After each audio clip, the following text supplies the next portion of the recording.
मीर। हिंदी में मीर को इस तरह लिखा जाता है मौ दीर्घ रो मीर। जब भी अंग्रेजी बात आती है तो लिखता है MIR मीर। तो देखिए यहाँ जो प्रयोग करता है ये छोटी ई का, और यहाँ तो दुर्गी, ये जो मौ दुर्गी है ये बड़ी ई का प्रयोग किया है। इसका मतलब यहाँ दुर्गी का प्रयोग किया है, यहाँ हर्षी का प्रयोग किया है।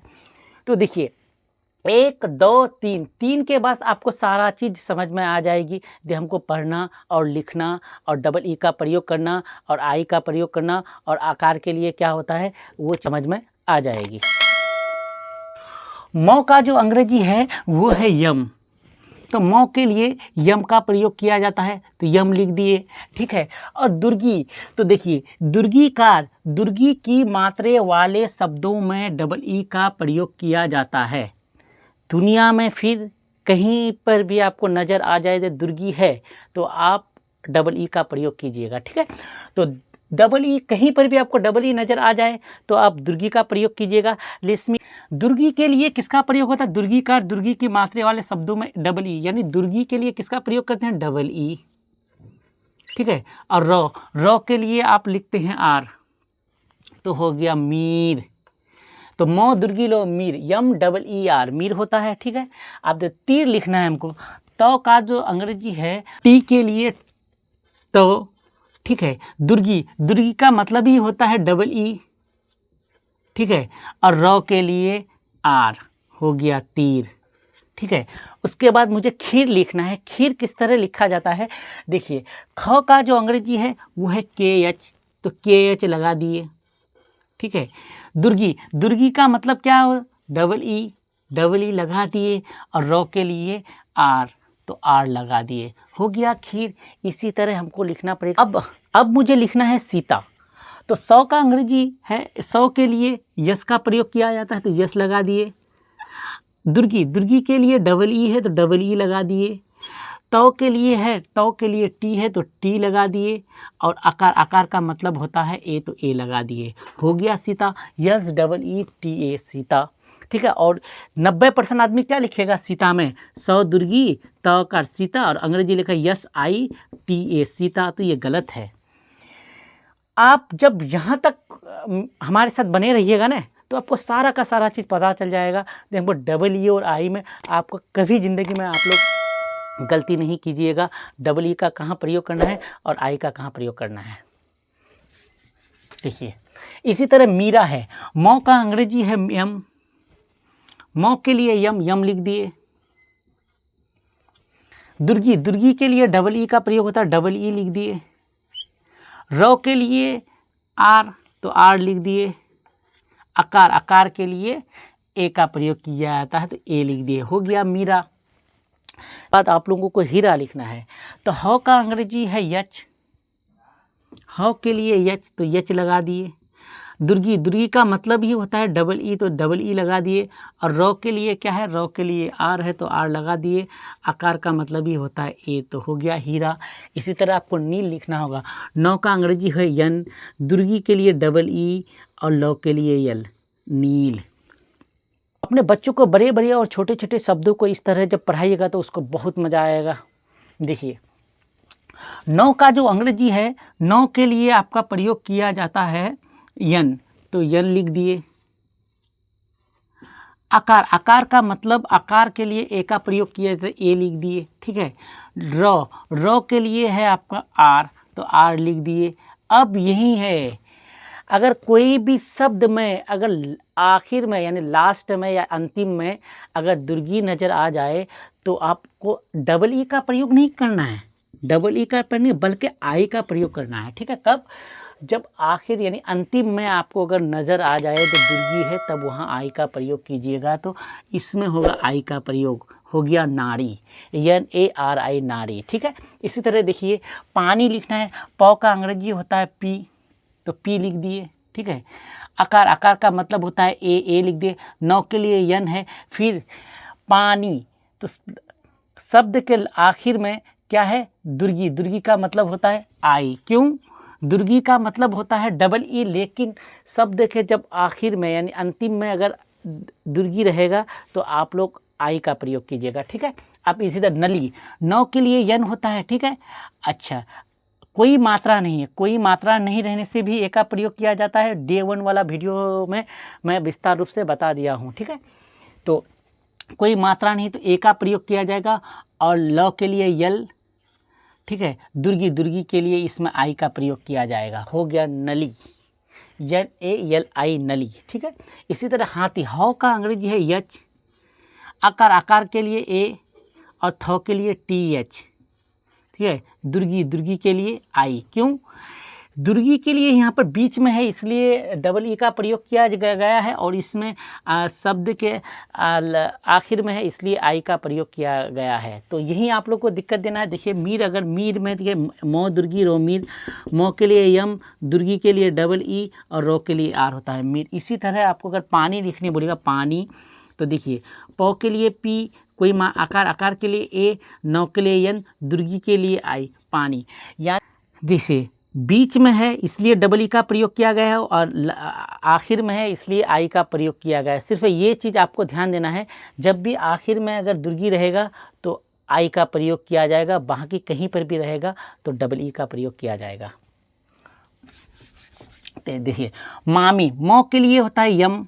आप ये चार्ट को अपने बच्चों को याद करा दीजिएगा ताकि उसको समझने में बहुत आसानी होगी। मौ के लिए यम, आकार, आकार के लिए ए, ठीक है। मौ के लिए फिर यम, दुर्गी के लिए आई, हो गया मामी। चौ के लिए CH, आकार के लिए ए, फिर चौ के लिए CH, दुर्गी के लिए आई, हो गया चाची। सभी, सौ के लिए यस, कोई मात्रा नहीं है तो ए, भौ के लिए बी, दुर्गी के लिए आई, हो गया सभी। तो ये चीज़ समझ गए तो डबल ई और आई का प्रयोग किस तरह किया जाता है। और एक बार मैं इस चीज़ को दोबारा रिपीट करा देता हूँ आप लोगों को। देखिए जैसे तीर, उसके बाद नली, तौ के लिए टी, और दुर्गी के लिए डबल ई, और रौ के लिए आर, तीर। देखिए नौ के लिए यन, कोई मात्रा नहीं है तो ए, लौ के लिए यल, और दुर्गी आखिर में है इसलिए आई का प्रयोग किया जाएगा। ये चीज़ सिर्फ ध्यान देना है आप लोगों को, ठीक है। जिस तरह हिंदी में 2 बार बोला जाता है कोई भी शब्द, इसी तरह अंग्रेजी में अंग्रेजी जब बनाइएगा तो 2 टुकड़ा किया जाता है। तो कैसे टुकड़ा होता है और कैसे 2 बार बोला जाता है ये थोड़ा ध्यान से देखिए। देखिए पहली, पहली जब बोलते हैं तो कितना बार बोलते हैं? 2 बार। पह को अलग बोलते हैं और ली को अलग बोलते हैं। इसी तरह देखिए बकरी, तो बक को अलग बोलते हैं और री को अलग बोलते हैं। इसी तरह देखिए मीनार, मी को अलग बोलते हैं और नार को अलग बोलते हैं, मीनार। और मालती, माँ को अलग बोलते हैं, माल को अलग बोलते हैं और ती को अलग बोलते हैं। इसलिए बीमार, बी को अलग बोलते हैं और मार को अलग बोलते हैं। इसी तरह अगर अंग्रेजी में जब भी आप बनाइएगा तो इसको जो है टुकड़ा करके बनाइएगा। किस तरह टुकड़ा किया जाता है तो देखिए, पौ के लिए होता है पी, कोई मात्रा नहीं है बीच में तो ए, और हौ के लिए एच। अगर इस नियम से बनाएंगे कोई मात्रा नहीं तो ए, और लौ के लिए यल, और दुर्गी के लिए आई, तो क्या पहाली हो जाएगा, पहली नहीं पहाली। तो आपको पहाली लिखना है नहीं, आपको क्या लिखना है? पहली। तो इसका जो नियम है तो नियम में थोड़ा गौर कीजिएगा। देखिए ठीक है, कोई मात्रा नहीं तो ए, और हौ के लिए एच, हो गया पह, और लौ के लिए यल, और दुर्गी के लिए आखिर में दुर्गी है तो आई का प्रयोग किया जाता है। अब इसी तरह देखिए बकरी, बौ के लिए बी, कोई मात्रा नहीं तो ए, और कौ के लिए के, हो गया बक, और रौ के लिए आर, और दुर्गी के लिए आई, हो गया बकरी। बी ए के बक, आर आई री, बकरी। इसी तरह मीनार, मौ के लिए यम, दुर्गी के लिए डबल ई, नौ के लिए यन, आकार के लिए ए, और रौ के लिए आर, हो गया मीनार। मालती, मालती जब बोलते हैं तो कितना बार बोला जाता है? तो मालती। तो देखिए मौ के लिए एम, आकार के लिए ए, और लौ के लिए यल, हो गया माल। तौ के लिए टी, और दुर्गी के लिए आई, हो गया मालती। इसी तरह देखिए बीमार, बौ के लिए क्या लिखिएगा? बौ के लिए बी, दुर्गी के लिए डबल ई, और मौ के लिए यम, आकार के लिए ए, और रौ के लिए आर, बीमार। इसी तरह खरीद, तो खौ के लिए के, एच, खरीद, कोई मात्रा नहीं तो ए, र के लिए आर, दुर्गी के लिए, देखो दुर्गी बीच में है इसलिए डबल ई का प्रयोग किया जाएगा, और द के लिए डी, खरीद, बी दुर्गी बीच में है इसलिए डबल ई का प्रयोग किया जाता है, और आखिर में होता तो अंतिम में होता तो क्या करते, आई का प्रयोग करते। जमीन, जौ के लिए जे, कोई मात्रा नहीं तो ए, मौ के लिए यम, दुर्गी के लिए डबल ई, और नौ के लिए यन, हो गया जमीन। अब देखिए ये हो गया आपका 2 अक्षर, इसमें भी 2 अक्षर, इसमें 3 अक्षर है, और इसमें कितना अक्षर है, 4 अक्षर। जब भी आप लोग 4 अक्षर का नाम अगर आप लोग कहीं देखिएगा तो देखिए खींच कर कितना बार बोला जाता है, 2 बार। खींच को अलग पढ़ो और खींच कर को अलग लिखे। तो खींच, ख का अंग्रेजी है के एच, ठीक है, दुर्गी के लिए डबल ई, चौ के लिए सी एच, खींच हो गया। ये नियम अपने बच्चों को याद करा दीजिएगा। उसके बाद कर, क का अंग्रेजी खींच हो गया, खींच को अलग लिखो और कर को यहाँ से अलग लिखो। खींच हो गया, उसके बाद कर लिखना है। क के लिए के, कोई मात्रा नहीं तो ए, और रो के लिए आर, कर, तो खींच कर, K H double E C H, खींच कर। उसके बाद बातचीत, तो बात को अलग लिखे और चीत को अलग लिखना पड़ेगा। बात के लिए ब के लिए बी, आकार के लिए ए, और टौ के लिए टी, बात हो गया। और चौ का अंग्रेजी है सी एस से चौ हो गया। और दुर्गी का अंग्रेजी क्या है आप लोगों को पता है, दुर्गी के लिए डबल ई का प्रयोग किया जाता है, तो डबल ई, और तौ के लिए टी, तो हो गया बी ए टी, बात, C H double E T, चीत, बातचीत। जब आप अपने बच्चों को इस तरह से पढ़ा करके देखिए तब आप उस रिजल्ट देखिएगा अपने बच्चों का, जो किस तरह मतलब बहुत जल्दी वो अंग्रेजी सीख पाएगा और लिख भी पाएगा। ठीक है, मेरी थोड़ा तबीयत ख़राब है इसलिए मैं अच्छे से वीडियो नहीं बना पाता हूँ, तो मैं कोशिश करता हूँ कि आप लोग मेरी बात से सहमत हैं। नमकीन, नौ के लिए यन है, अच्छा कोई मात्रा नहीं तो ए है, और मौ के लिए यम है, हो गया नम। और क के लिए के है, दुर्गी के लिए डबल ई है, और नौ के लिए यन है, हो गया नमकीन।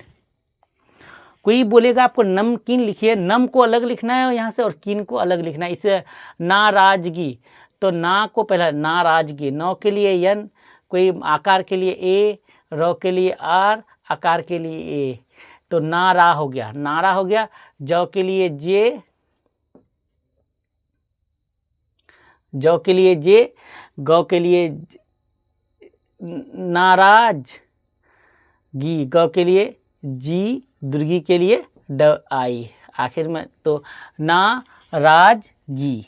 ठीक है, तो नाराज को अलग लिखो, नाराज को अलग लिखो और गी को यहाँ से अलग लिखो, तब होगा नाराजगी। इसे महारानी, मौ के लिए यम, महा, मौ के लिए यम, कोई मात्रा नहीं तो ए, ह के लिए यच, आकार के लिए ए, तो हो गया महा। उसके बाद रानी को अलग लिखना है, रो के लिए आर, आकार के लिए ए, नौ के लिए यन, और दुर्गी आखिर में है तो आई का प्रयोग करना है, हो गया महारानी। कामयाबी, कामयाबी किस तरह लिखा जाता है, क के लिए के, देखिए क का अंग्रेजी क्या है, के है तो के लगा दो। ठीक है, आकार का मतलब है ए तो ए लगा दिए, मौ के लिए यम, हो गया काम। यो के लिए वाई, आकार के लिए ए, बौ के लिए बी, और दुर्गी के लिए आई, तो हो गया कामयाबी।